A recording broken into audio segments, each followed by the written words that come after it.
The sun beat down mercilessly on the parched earth outside Deeming, New Mexico, and the young woman kneeling beside the cattle trough would have drunk mud if that was all she could find. But the murky water pooling at the bottom of the wooden structure was barely enough to wet her cracked lips. Her dress hung in tatters, the once fine green fabric now reduced to sun-bleached rags that clung to her thin frame, and her dark hair, matted with dust and sweat, fell around her face as she cupped her trembling hands to scoop another mouthful of the livestock water. It was July of 1883, and Winona Ashford had been wandering the desert trails for 5 days since the stagecoach accident that killed the driver and left her stranded miles from civilization with nothing but the clothes on her back and a determination to survive that was rapidly fading with each scorching hour. The cattle lowed softly nearby, their large eyes watching her with what seemed like pity as she drank from their trough like a wild animal, and she no longer possessed the dignity to feel ashamed. Back in Philadelphia, she had been a schoolteacher, respectable and educated, with a modest wardrobe and a small circle of friends who admired her intellect and grace. That life felt like a distant dream now, something that belonged to another woman entirely.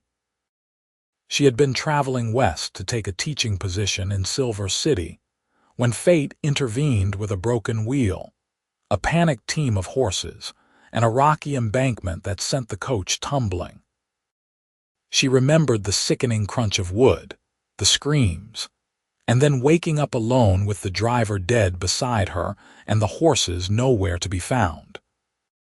Winona had walked for what felt like an eternity, following what she hoped was the road, but the landscape all looked the same under the relentless sun. Her water canteen had been empty since the second day, and she had resorted to chewing on cactus flesh despite the spines that tore at her mouth. When she finally stumbled upon this cattle trough behind what appeared to be a small ranch, she had wept with relief, even though the water tasted of algae and animal spit. The sound of boots on hard earth made her freeze, her heart hammering against her ribs. She looked up slowly, squinting against the bright afternoon light, and saw the silhouette of a man approaching.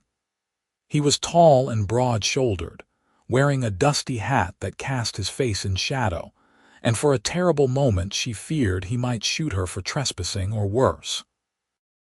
But instead of reaching for the gun holstered at his hip, he stopped several feet away and removed his hat, revealing a sun-bronzed face with strong features and eyes the color of weathered denim.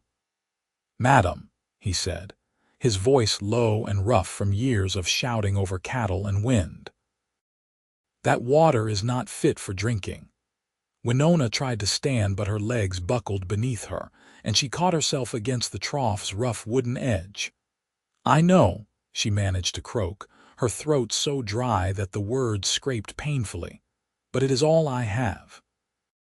The cowboy moved quickly then, crossing the distance between them in 3 long strides. He caught her elbow to steady her, and she could feel the callous strength in his fingers even through her torn sleeve. "Easy now," he said. "When did you last have proper water?" "Days," she whispered. 3, maybe 4. I have lost count." His jaw tightened, and without another word he scooped her up into his arms as though she weighed nothing at all. Winona wanted to protest, to insist she could walk on her own, but her body betrayed her and she slumped against his chest, too exhausted to maintain her pride. He smelled of leather and sage and honest sweat, and she found herself focusing on the steady rhythm of his heartbeat as he carried her toward the ranch house that shimmered in the heat. "My name is Isaac Orton," he said as he pushed through the door with his boot. "This is my ranch. You are safe now." The interior of the house was blessedly cool and dim, and Isaac set her down gently in a sturdy wooden chair at a rough-hewn table. He moved to a cabinet and retrieved a tin cup, which he filled from a ceramic pitcher that sat in a basin of water. Drink this slowly, he instructed, pressing the cup into her shaking hands. Too much too fast will make you sick. Winona brought the cup to her lips and tasted the sweetest water she had ever known. It was cool and clean, without the metallic tang of the trough or the grit of desert sand, and she had to force herself to sip rather than gulp it down. Isaac watched her with those steady blue eyes, his expression unreadable, and when she finally lowered the cup, he refilled it without being asked. "What happened to you?" he asked, pulling out a chair and sitting across from her. He had set his hat on the table, and she could see that his dark brown hair was streaked with lighter strands from the sun, cut short and practical. "Where did you come from?" She told him about the stagecoach, about the accident and the days of wandering, and he listened without interruption, his face growing grimmer as she spoke. When she finished, he shook his head slowly. "You are lucky to be alive. That stretch of desert has claimed stronger folks than you, no offense meant." "None taken," Winona said, and for the first time in days she felt something like hope stirring in her chest. "I suppose I should thank you for not shooting me for stealing your livestock's water." A faint smile tugged at the corner of his mouth. "I do not make a habit of shooting desperate folks, though I will admit, when I saw you from the corral, I thought maybe a coyote had learned to wear dresses." Despite everything, Winona found herself laughing, a hoarse, broken sound that surprised them both. "I must look a fright." "You look like someone who has survived something terrible," Isaac said quietly. "That is nothing to be ashamed of." He stood and moved to the stove, where he ladled something from a pot into a bowl. The smell of beef stew made Winona's stomach clench with sudden, desperate hunger, and when he set the bowl in front of her with a spoon, she had to blink back tears. "I cannot pay you," she said, her voice thick with emotion. "I have nothing." "I did not ask for payment," Isaac replied. "Eat." She did, forcing herself to take small bites even though every instinct screamed at her to shovel the food into her mouth.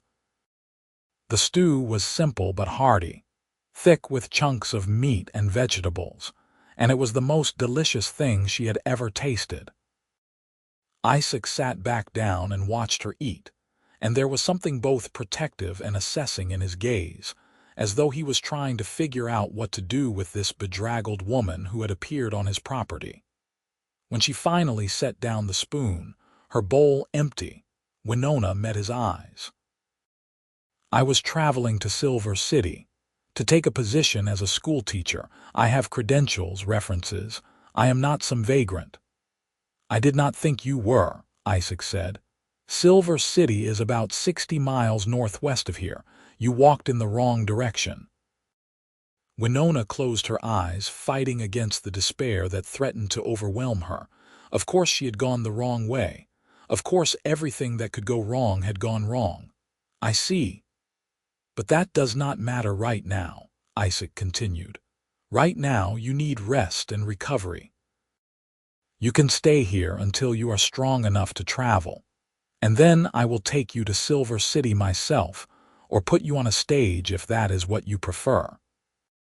She looked at him sharply, searching his face for any sign of ulterior motives, but found only a kind of quiet sincerity that disarmed her completely. "Why would you do that? You do not know me."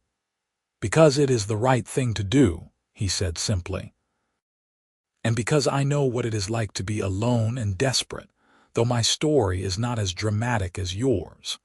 Come on, I will show you where you can clean up and rest." He led her down a short hallway to a small room with a narrow bed, a washstand, and a window that looked out over the dusty yard. "This was meant to be a guest room," Isaac explained, "though I have not had many guests. There is a tub out back where you can bathe if you want, and I can heat water for you. I am afraid I do not have any women's clothing, but I can give you a clean shirt and some trousers that might fit if you cinch the belt tight." "That would be wonderful," Winona said, and suddenly the exhaustion crashed over her like a wave. She swayed on her feet and Isaac caught her again, guiding her to sit on the edge of the bed. "Rest first," he said firmly. "The bath can wait. You are about to fall over." She wanted to argue, to insist that she was fine, but her body had other ideas. The moment her head touched the pillow, she felt herself sinking into a darkness that was blessedly free of scorching sun and endless sand. Her last conscious thought was that Isaac Orton's hands had been gentle, and that maybe, just maybe, she was going to be all right. When Winona woke, the light slanting through the window was golden and soft, the harsh brightness of midday replaced by the gentler glow of evening. She sat up slowly, her body aching in places she had not known could ache, and realized that someone had draped a quilt over her while she slept. The house was quiet except for the faint sounds of movement from the other room, and she stood on shaky legs to investigate. Isaac was at the stove, stirring something in a pot, and he looked up when she appeared in the doorway. "You slept for 5 hours," he said. "I was starting to wonder if you would wake up at all." "I feel like I could sleep for 5 days," Winona admitted, "but I am awake now and I would very much like that bath if the offer still stands." "It does," Isaac said. "I will heat the water. It will take about half an hour. In the meantime, eat something. There is bread on the table and some cold chicken." She ate while he worked, hauling buckets of water from the well and heating them over the fire. It was hard physical labor, and she watched him with growing admiration for the easy strength in his movements. He was not a young man, she realized, probably in his early 30s, with the kind of weathered look that came from years of outdoor work. But there was a vitality to him, a sense of capability and self-reliance that she found deeply attractive. When the bath was ready, Isaac carried the buckets out to a small outbuilding behind the house, and Winona followed with a clean towel and the borrowed clothes he had set out for her. The tub was a large metal basin, and he poured the steaming water into it with practiced efficiency. "I will be in the house," he said, not quite meeting her eyes. "Take your time." Alone, Winona stripped off her ruined dress and sank into the hot water with a sigh that was almost a moan. The heat soothed her aching muscles and loosened the grime that had caked onto her skin, and she scrubbed herself until the water turned gray, and she felt almost human again. Her hair took the longest, tangled as it was with thorns and burrs, but she worked through it patiently with a bar of soap that smelled faintly of lavender. By the time she emerged, dressed in Isaac's oversized shirt and rolled-up trousers, the sun had set and the sky was a riot of purple and orange. She found him sitting on the porch, a cup of coffee in his hands, and he stood when he saw her. "Better?" he asked. "Infinitely," she said, and meant it. "Thank you, Isaac, for everything. I do not know how I can ever repay you," he shrugged, looking uncomfortable with her gratitude. "You do not owe me anything. Sit if you like. The evenings are nice this time of year once the heat breaks." They sat together in companionable silence, watching the stars emerge one by one in the darkening sky. The air was still warm but no longer oppressive, and Winona breathed in the scent of sage and creosote, feeling more at peace than she had since leaving Philadelphia. "How long have you been ranching out here?" she asked after a while. "About 7 years," Isaac said. "I came out from Kansas after my father died. He left me a little money and I used it to buy this land and start a herd. It has been hard, but I have made it work. I run about 200 head of cattle now, and I supply beef to some of the mining camps in the area." "You do it all yourself?" "Mostly. I hire help during roundup and branding, but day to day it is just me. I like the solitude, if I am being honest. After growing up in a house full of brothers, the quiet is a blessing." Winona smiled. "I can understand that, though I think I would go mad without anyone to talk to." You get used to it, Isaac said, but there was something wistful in his tone that suggested maybe he had not gotten used to it as completely as he claimed. What about you? What made a school teacher from Philadelphia decide to head west? Necessity, mostly, Winona admitted. My parents died of influenza 3 years ago, and I have no siblings, no other family. I was teaching at a girls' school, but the headmistress and I had a disagreement about curriculum, and I was let go. When I saw the advertisement for a teacher in Silver City, it seemed like a fresh start. A chance to build something new. And now you have been through hell to get here, Isaac said. If you decide you want to go back east, I would understand. No, Winona said firmly. I came out here for a reason, and I intend to see it through. Once I am strong enough to travel, I would appreciate your help getting to Silver City, but I am not going back to Philadelphia. There is nothing for me there. Isaac nodded slowly, and she thought she saw approval in his eyes. Then I will get you there safe. You have my word. Over the next several days, Winona recovered her strength under Isaac's careful watch.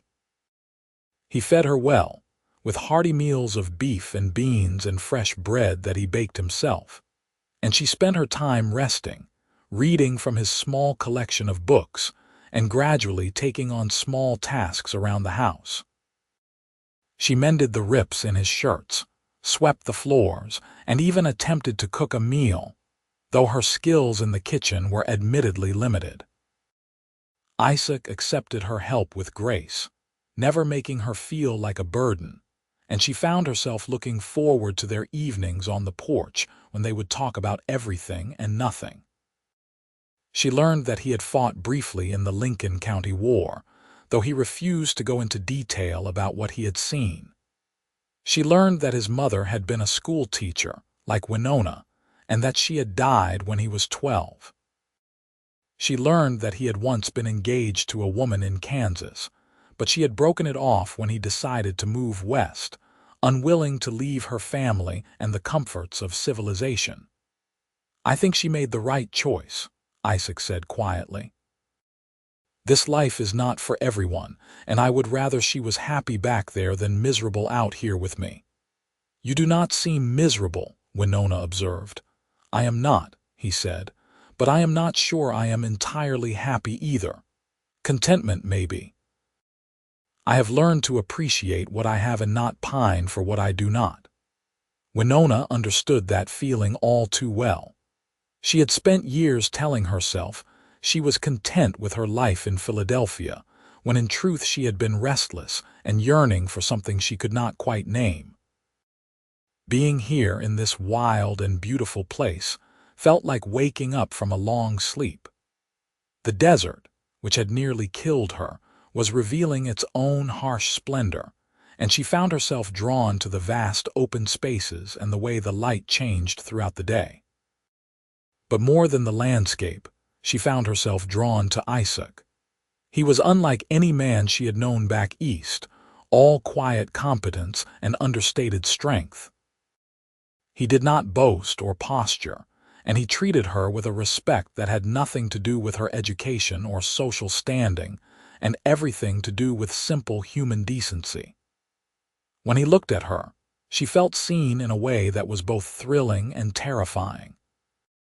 By the end of the first week, Winona was strong enough to walk around the property without feeling dizzy, and Isaac began teaching her about ranch life. He showed her how to feed the chickens, how to milk the 2 cows he kept for fresh dairy, and how to identify the different plants that grew in the desert. This one is good for burns, he said, breaking off a piece of aloe. And this one you stay away from. It will give you a rash that lasts for weeks. How did you learn all this? Winona asked, fascinated. Trial and error mostly, Isaac said with a crooked smile. And some help from my neighbors. There is a Navajo family about 10 miles north, and they have been kind about sharing their knowledge. Old Manuel, who runs the general store in Deeming, has also been a good friend. Out here, you learn to rely on your neighbors because there is not anyone else. Winona thought about that as they walked back to the house. In Philadelphia, she had known her neighbors by name, but had rarely interacted with them beyond polite greetings. Here, neighborliness seemed to mean something more fundamental, a recognition that survival often depended on cooperation and mutual aid.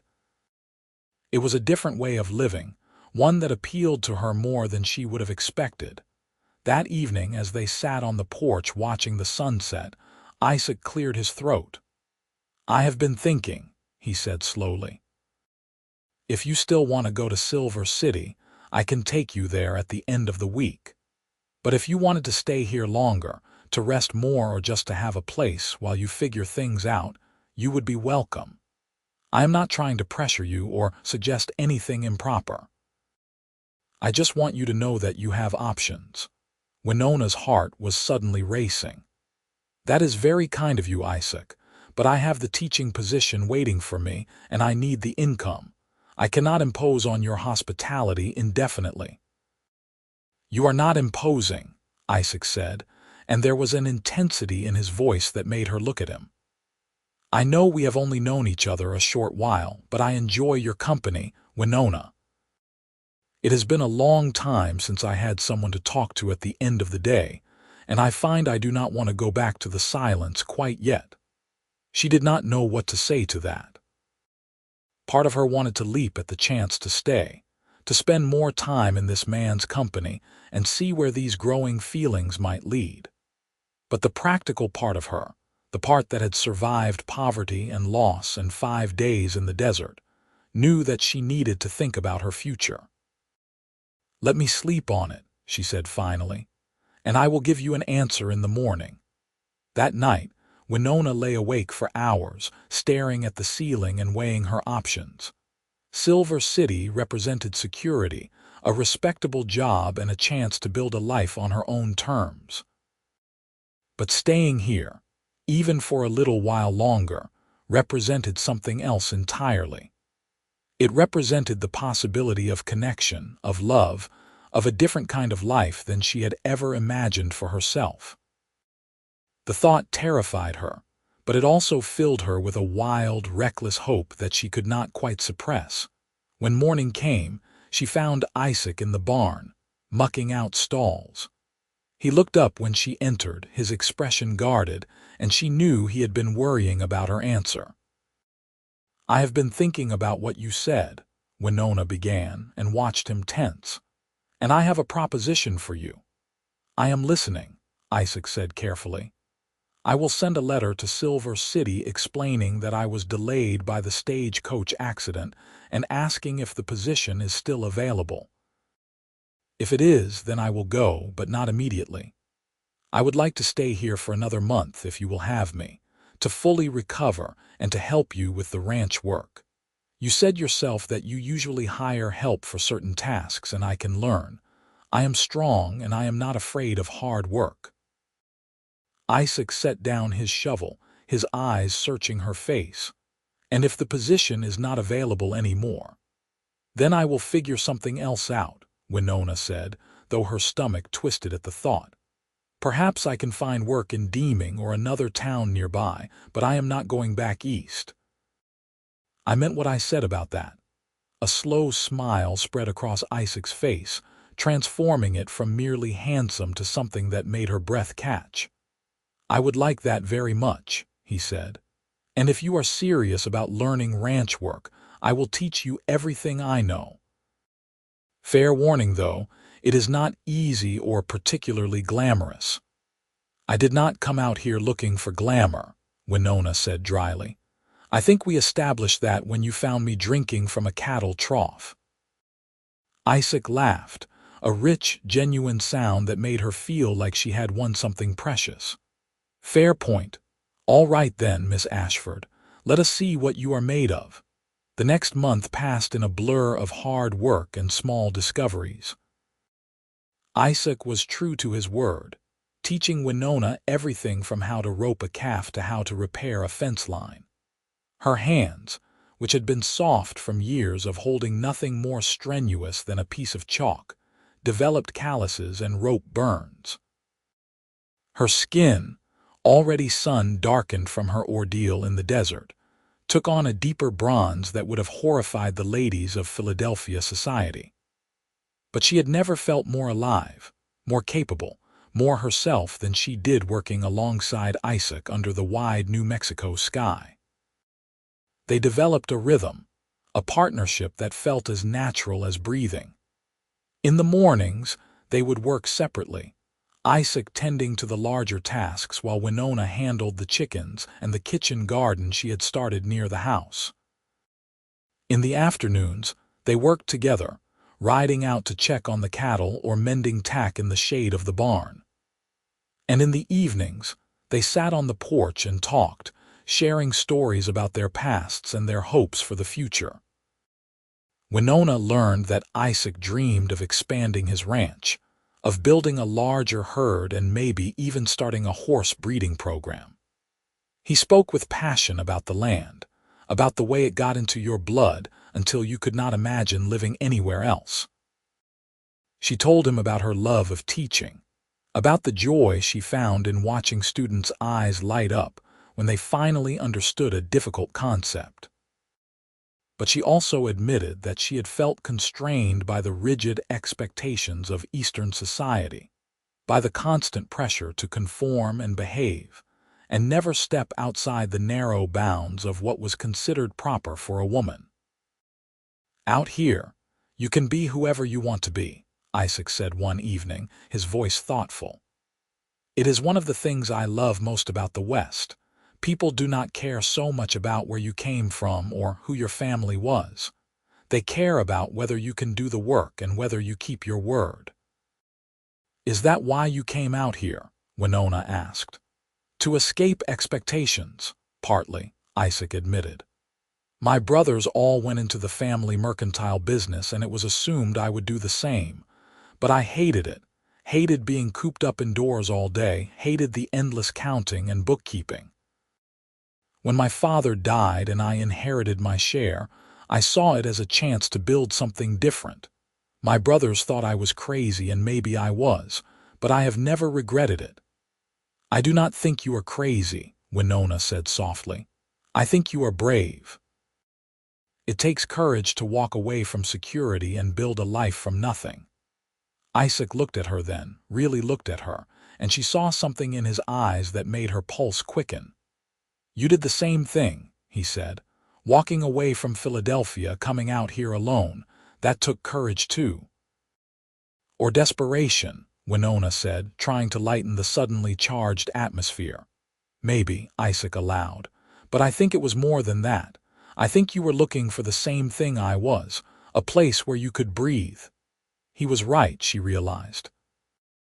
That was exactly what she had been looking for, even if she had not known it herself until this moment. And here, on this dusty ranch in the middle of nowhere, she had found it. She had found a place where she could be herself, where she could work and sweat and speak her mind without worrying about scandal or propriety. But more than that, she had found Isaac, and the longer she stayed, the harder it was to imagine leaving. The letter from Silver City arrived 3 weeks after Winona sent her inquiry. She stood in the kitchen, holding the envelope with trembling hands while Isaac watched from the doorway. "Are you going to open it?" he asked quietly. "I am afraid to," Winona admitted. "Because whatever it says, it means making a decision." "Then maybe the decision should not depend on what the letter says," Isaac said. He crossed the room to stand in front of her, close enough that she could feel the warmth radiating from his body. "Winona, I know we have not known each other long, but these past weeks have been the happiest I can remember. I wake up looking forward to the day because I know you will be there, and I go to sleep thinking about what we will do tomorrow. I do not want you to go to Silver City. I want you to stay here with me, not as a hired hand or a guest, but as my partner, as my wife if you will have me." Winona stared at him, the letter forgotten in her hands. "Isaac, I do not know what to say." "Say yes," he said, and there was a vulnerability in his eyes that took her breath away. or say you need time to think. But do not say no just because you think you should go to Silver City, or because we have not known each other long enough, or because of what anyone back east might think. Say no only if you do not feel the same way I do. And how do you feel? Winona whispered. Like I've been waiting my whole life for you to walk onto my ranch, Isaac said simply. Like the moment I saw you at that trough, desperate and fighting to survive, something inside me recognized you.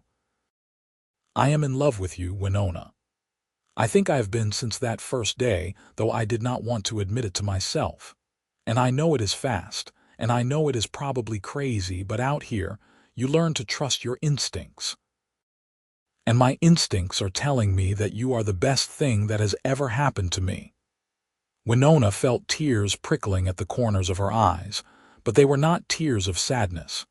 She set the letter down on the table, still unopened, and reached up to cup Isaac's face in her hands. His skin was warm and rough with stubble, and when she looked into his eyes, she saw her own feelings reflected back at her. I feel the same way, she said. I did not want to admit it because it seemed too fast, too impossible, but I love you, Isaac Orton, and yes, I will marry you.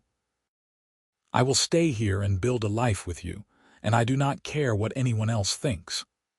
Isaac let out a breath that was almost a laugh, and then he was kissing her, his arms wrapping around her waist to pull her close. It was her first kiss, and it was everything she had ever dreamed of and more. His lips were gentle but insistent, and she melted into him, feeling safe and desired and utterly, completely happy. When they finally broke apart, both of them were grinning like fools. We should probably open that letter, Isaac said, nodding toward the table. Later, Winona said, pulling him back down for another kiss. Right now, I have better things to do. They were married a week later in Deeming, in a simple ceremony performed by the local minister with old Manuel and his wife serving as witnesses. Winona wore a dress that Isaac bought for her from the general store, a simple blue cotton that fit her well enough after she took in the waist. Isaac wore his best shirt and a string tie, and he looked so handsome that Winona had to blink back tears when she saw him waiting at the front of the small church. The ceremony was brief but heartfelt, and when the minister pronounced them husband and wife, Winona felt a sense of rightness settle over her like a warm blanket. This was where she was meant to be. This was the life she was meant to live. And as they walked out of the church into the bright New Mexico sunshine, hand in hand, she knew that she had finally found her home.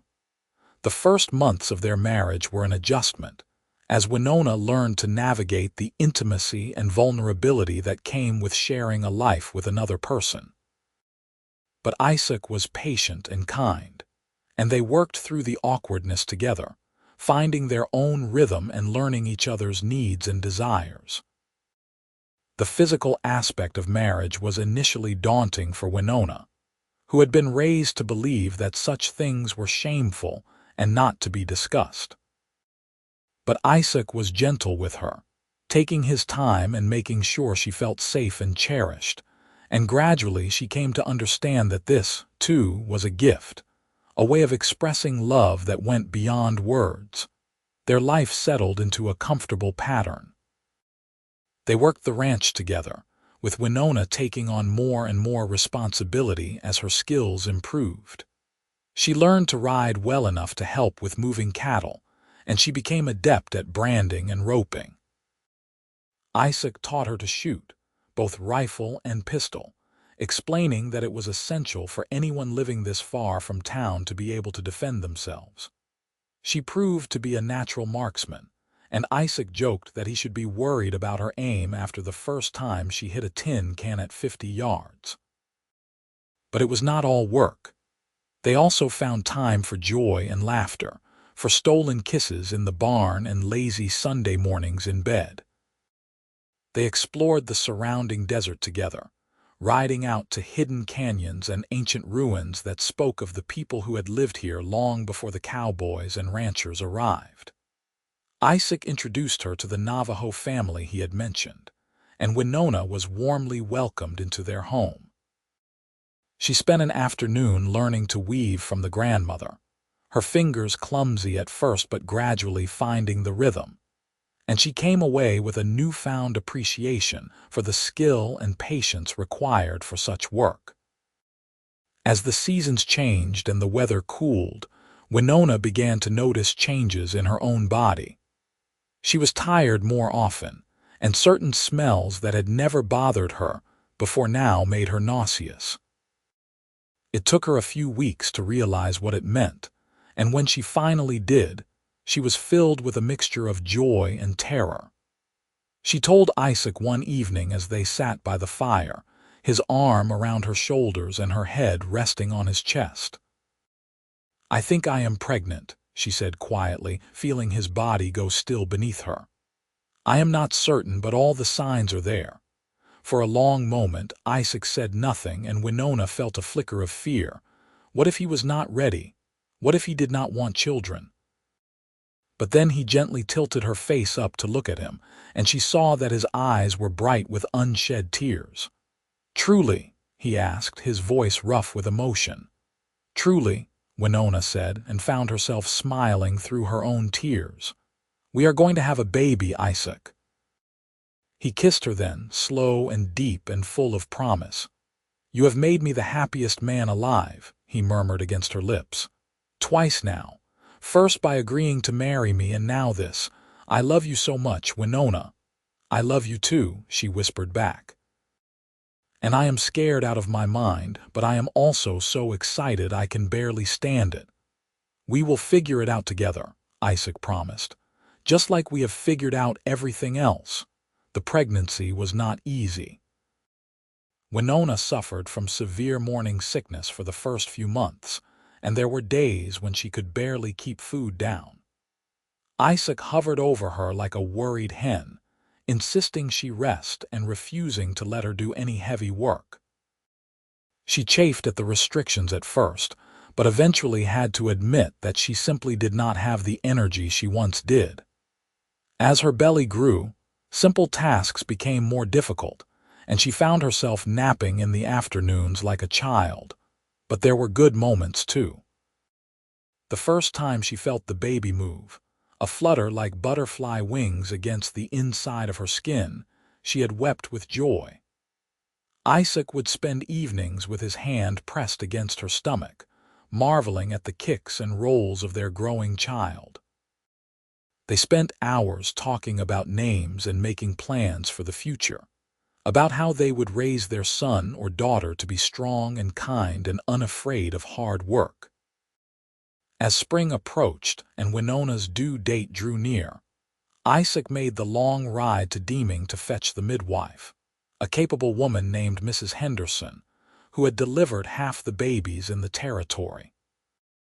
She came back with him and stayed at the ranch for the last 2 weeks, just to be safe, and Winona was grateful for her calm, no-nonsense presence.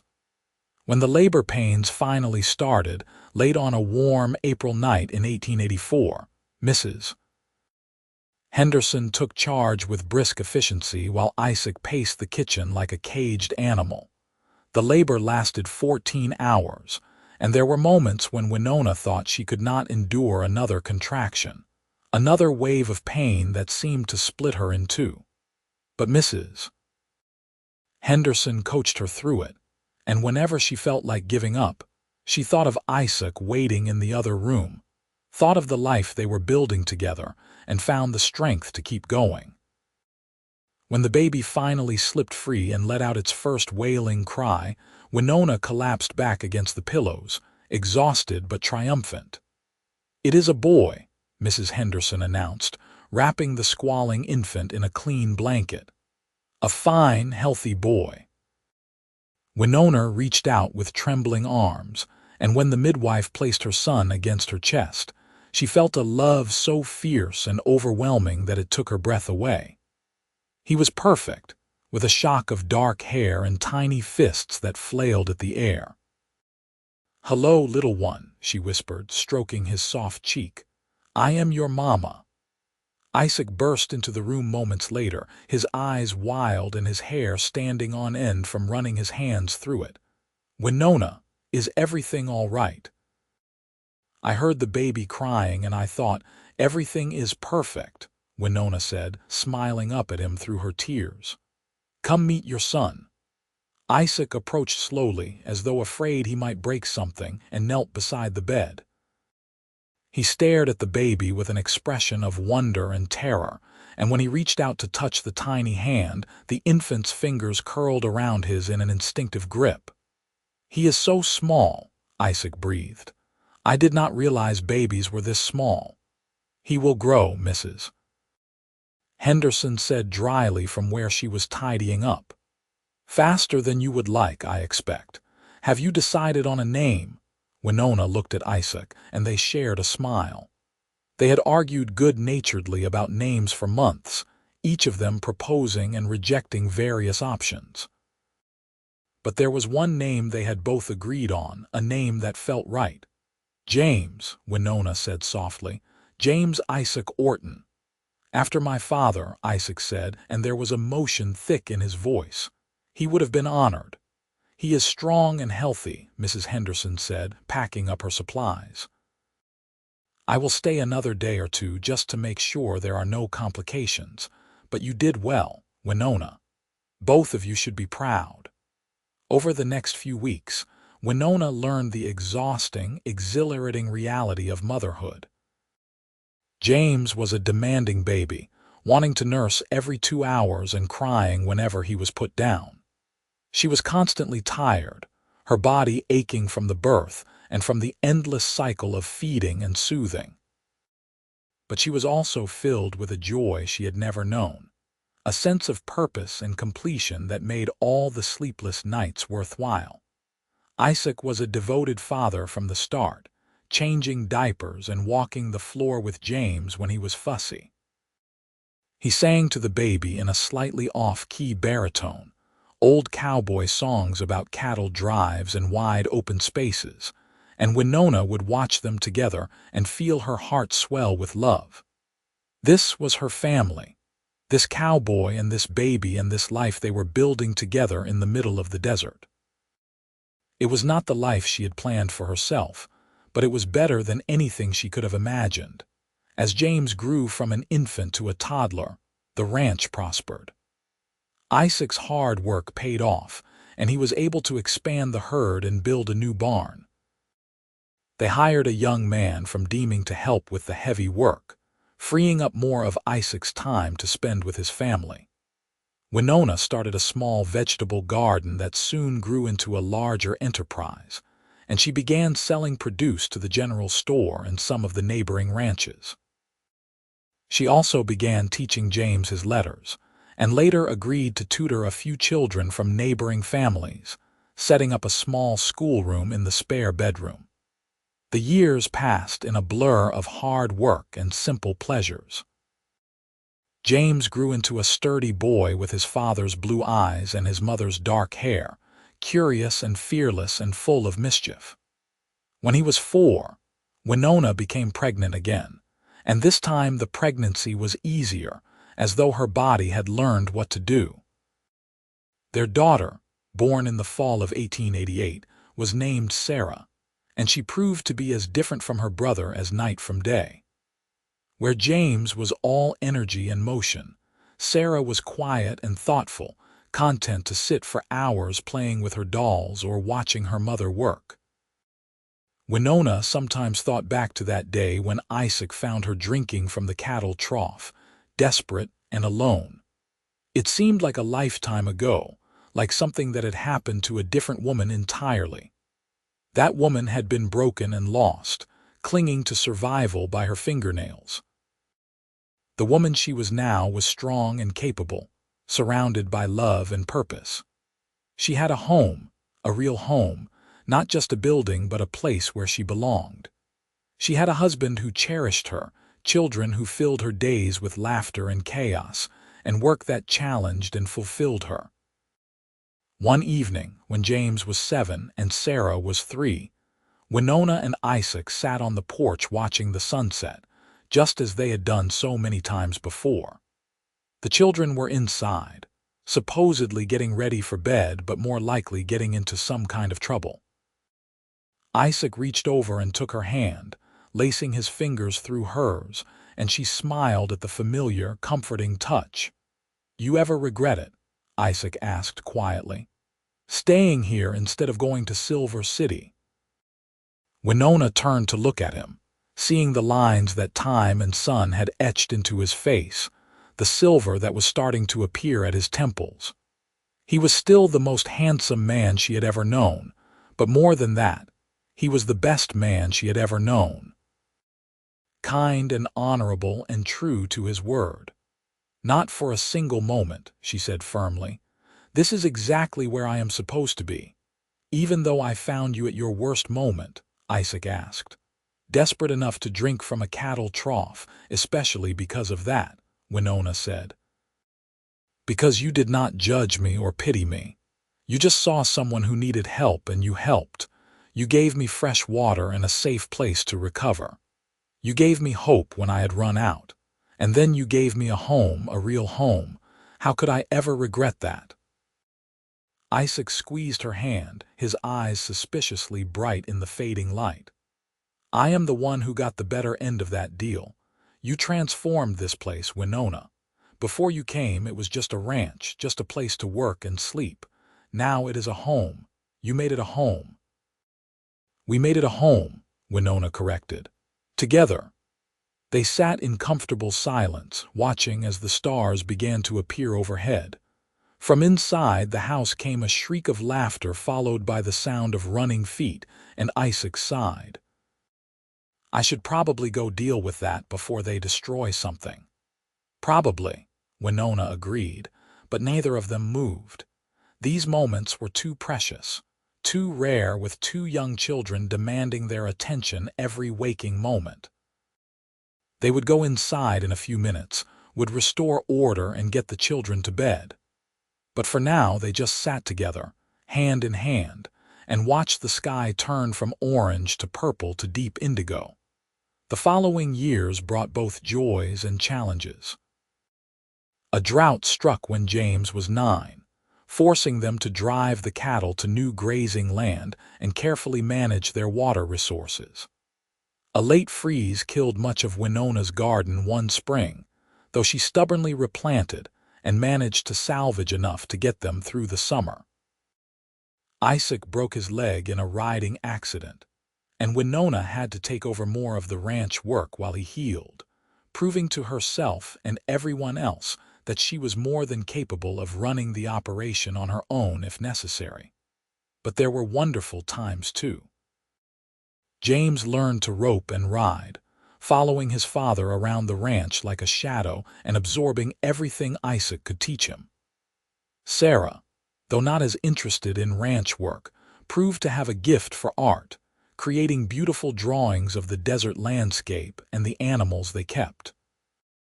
Winona encouraged her daughter's talent, ordering proper drawing supplies from catalogs and displaying Sarah's work proudly throughout the house. They took a trip to Santa Fe one summer, the whole family piling into the wagon for the long journey. James and Sarah had never seen a city before, and their wide-eyed wonder at the adobe buildings and the crowded plaza made Winona smile. They stayed with an old friend of Isaac's, a former cowboy who had retired to run a small hotel, and spent 3 days exploring the town and its surroundings. It was exhausting and expensive and utterly wonderful, and on the long ride home, both children talked nonstop about all the things they had seen and done. When Winona was 38, she discovered she was pregnant again, a surprise that left both her and Isaac stunned. They had assumed their family was complete, that 2 children were all they would have. But nature had other plans, and in the spring of 1895 their 3rd child was born. Another boy, they named him Thomas, and he completed their family in a way they had not even known was missing. James, now nearly 11, was protective of his baby brother, while 7-year-old Sarah treated Thomas like her own personal doll, constantly wanting to hold him and help care for him. The ranch continued to prosper as the years rolled on. Isaac had achieved his dream of starting a horse breeding program, and their horses became known throughout the territory for their intelligence and stamina. Winona's teaching enterprise had also grown, and she now had 8 regular students who came to the ranch twice a week for lessons. She loved teaching, loved watching young minds open up to new ideas and possibilities. Several of her former students had gone on to attend universities back east, and she took fierce pride in their accomplishments. As the new century approached, Winona sometimes reflected on how much had changed in the years since that fateful day in 1883. She was now a respected member of the community, known for her teaching and her business acumen as much as for being Isaac's wife. The ranch that had seemed so remote and isolated when she first arrived was now part of a growing network of families and businesses. Deeming had expanded, with new stores and even a small bank. The railroad had come through, connecting them more firmly to the rest of the country and making it easier to ship cattle and goods. But some things had not changed. The desert was still beautiful and harsh, still capable of killing the unprepared. The work was still hard, still requiring every ounce of strength and determination they possessed. And her love for Isaac had not diminished, had only grown deeper and more complex with time. They had weathered storms together, both literal and figurative, and every challenge they faced only strengthened the bond between them. On their 15th wedding anniversary, Isaac surprised her with a gift. He had been secretive for weeks, disappearing to Deeming on mysterious errands and refusing to tell her what he was up to. On the morning of their anniversary, he took her hand and led her outside to where a new buggy sat in the yard, gleaming in the morning sun. "I know the wagon is practical," Isaac said, watching her face anxiously. "But I wanted to get you something special, something just for us. I thought maybe we could take drives on Sunday afternoons, just the two of us, like courting couples do." Winona threw her arms around his neck, laughing and crying at the same time. "It is perfect," she said. "You are perfect. I love you so much, Isaac Orton." "I love you too," he murmured into her hair. "Every day I thank God that you wandered onto my ranch, half dead from thirst and too stubborn to give up. You are the best thing that ever happened to me, Winona.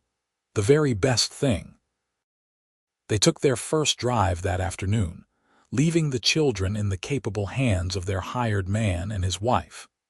They drove out into the desert, following old trails and making new ones, stopping at a high point where they could see for miles in every direction. The land rolled out before them, golden and endless, and Winona breathed in the dry, clean air and felt utterly content. "You ever wonder what would have happened if things had been different?"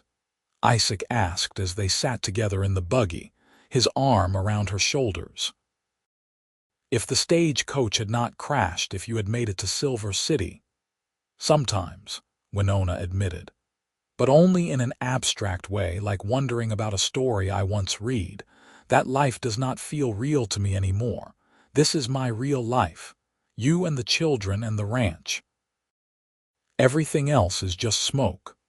"I am glad," Isaac said simply, "because I cannot imagine my life without you in it. I do not want to imagine it."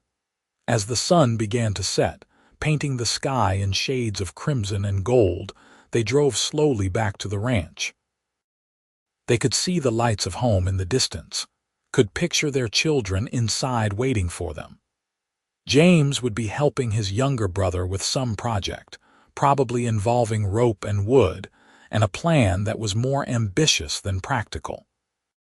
Sarah would be drawing, her tongue caught between her teeth in concentration. And when they walked through the door, all 3 children would look up with smiles, would run to greet them with hugs and stories about their day. That was home. Not the building or the land, though both were precious. Home was the people who filled it with love and laughter and life. Home was the family they had built together, one day at a time, through hard work and faith and an unwavering commitment to each other. Winona had come west looking for a fresh start, for a chance to build something new. She had found that and so much more. She had found love in the most unexpected place, had found a partner who saw her for who she truly was and loved her all the more for it. The years continued to pass, marked by the changing seasons and the growing of their children. James grew into a tall, capable young man, eventually taking over more and more of the ranch work as Isaac's body began to show the wear of decades of hard labor. He courted and married a sweet-natured girl from a neighboring ranch, and they built a small house on the edge of the property, expanding the Orton holdings and bringing new energy to the operation. Winona watched her eldest son become a husband and then a father himself, and marveled at the passage of time. Sarah, true to her artistic nature, shocked them all by announcing at age 18 that she wanted to go to San Francisco to study art. Winona and Isaac discussed it at length, worried about letting their daughter travel so far into the unknown. But they remembered how they had both taken chances, had both left behind safe and familiar lives to pursue something more.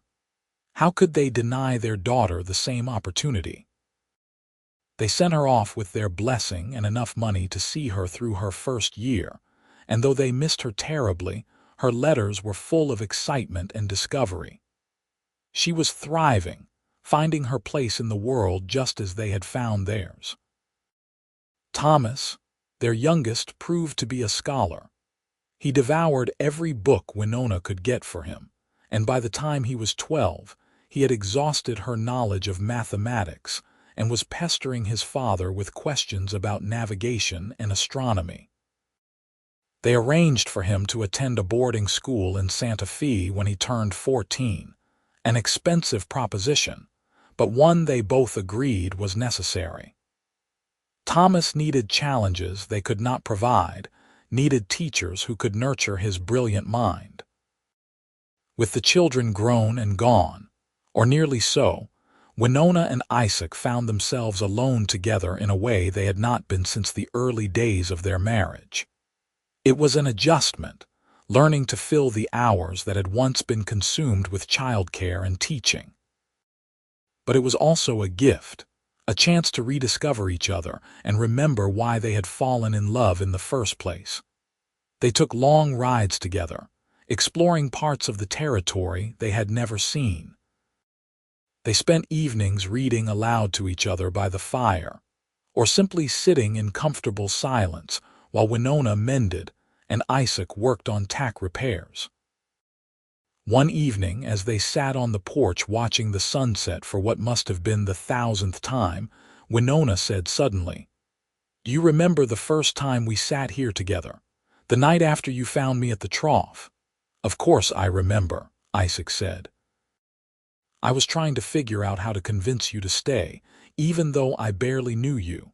I already knew I did not want to let you go." "I felt the same way," Winona confessed. "I was terrified of these feelings, terrified of how fast everything was moving. But I also knew, somewhere deep inside, that you were special, that this was special, and I have never regretted trusting that instinct. We have built a good life," Isaac said, looking out over the land they had worked together for so many years. "A really good life." "The best life," Winona agreed. She reached over and took his hand, feeling the rough calluses and the strong fingers that had held her through joy and sorrow, through triumph and loss. "And it all started because you saw someone in need and chose to help. You gave me fresh water when I was dying of thirst. You gave me a home when I had nowhere to go. You gave me love when I was not even looking for it. You saved my life, Isaac, in every way that matters." "We saved each other," Isaac said quietly, "because I was dying too in a different way." I was lonely and did not even know it, had convinced myself that solitude was enough. And then you appeared, and suddenly I understood what had been missing. You made me whole, Winona. You still do, every single day." They sat together as the stars came out, hand in hand, just as they had done so many times before. The desert night was cool and clear, filled with the sounds of insects and distant cattle. Somewhere an owl called, its lonely cry echoing across the emptiness. But Winona did not feel lonely, had not felt truly lonely since the day Isaac found her at that trough and offered her a cup of clean water and a place to rest. She thought about the woman she had been then, desperate and broken and clinging to survival. That woman would scarcely recognize the person she had become. This strong, capable ranch woman with silver threading through her dark hair and lines of laughter around her eyes. She had raised 3 children, helped build a successful ranch, taught dozens of students, and loved one good man with all her heart. It was not the life she had planned, but it was a life beyond her wildest dreams. As they finally rose to go inside, Isaac paused and pulled her close, pressing a kiss to her forehead. "Thank you," he said softly.